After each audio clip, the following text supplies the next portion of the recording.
নাৰীয়ে বাৰু কেনেধৰণৰ পুৰুষ পচন্দ কৰে, কেনেধৰণৰ পুৰুষৰ প্ৰতি নাৰী আকৰ্ষিত হয়?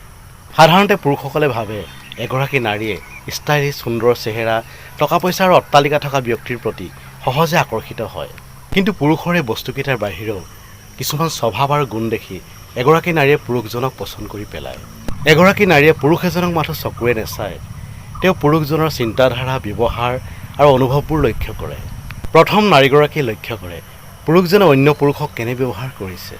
এজন পুৰুষে যদি কমজোৰ দৰিদ্ৰ মানুহক বেয়া ব্যৱহাৰ কৰে, নিজৰ আত্মীয় স্বজনক সন্মান কৰিব নেজানে আৰু সৰু সৰু কথাতেই যদি খং কৰে, তেনে এজন ব্যক্তি যিমানে সুন্দৰ চেহেৰা নহওক, তেওঁৰ সৌন্দৰ্যই বেছিদিন আকৰ্ষিত কৰিব নোৱাৰে। দ্বিতীয়তে এগৰাকী নাৰীয়ে লক্ষ্য কৰে যেতিয়া তাই কিবা কৈ থাকে, সন্মুখৰ ব্যক্তিজনে মনোযোগেৰে শুনিছে নে উত্তৰ দিবলৈ খৰধৰ কৰিছে।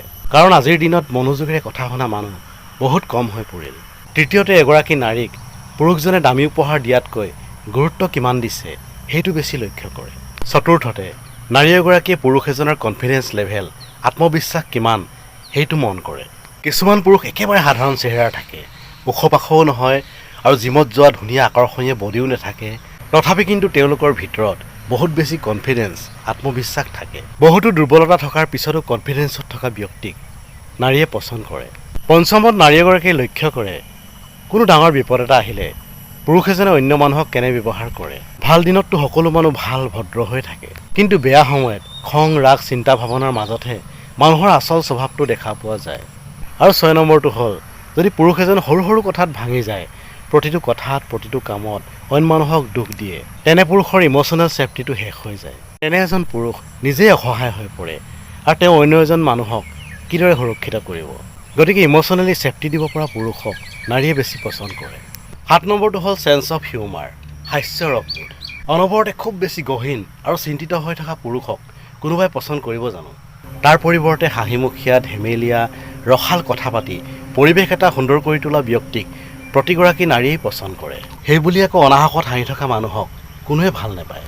8 নম্বৰটো হ'ল লক্ষ্য স্থিৰ আৰু সপোন দেখিব জনা পুৰুষ। যিজন পুৰুষে সপোন দেখিবলৈ শিকে আৰু লক্ষ্য নিৰ্ধাৰণ কৰে আৰু তাৰ বাবে কঠোৰ পৰিশ্ৰম কৰি যায়, তেনে এজন পুৰুষক সকলো নাৰীয়ে পচন্দ কৰে।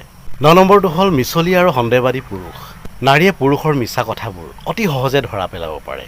তেওঁলোকে মিছা কথা একেবাৰে সহ্য নকৰে।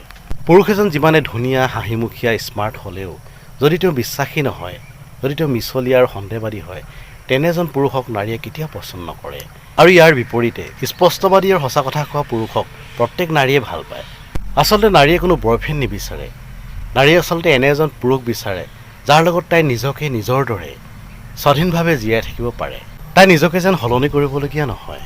মাথো সৌন্দৰ্যৰ বলত যদি কোনো সম্পৰ্ক গঢ়ি উঠে, এয়া কিন্তু সঁচা নহয়। কাৰণ আকৰ্ষণ চেহেৰাৰ পৰা হ'ব পাৰে, কিন্তু আচল সম্পৰ্ক গঢ়ি উঠে স্বভাৱ, চৰিত্ৰ, ব্যৱহাৰ আৰু অনুভৱৰ পৰা।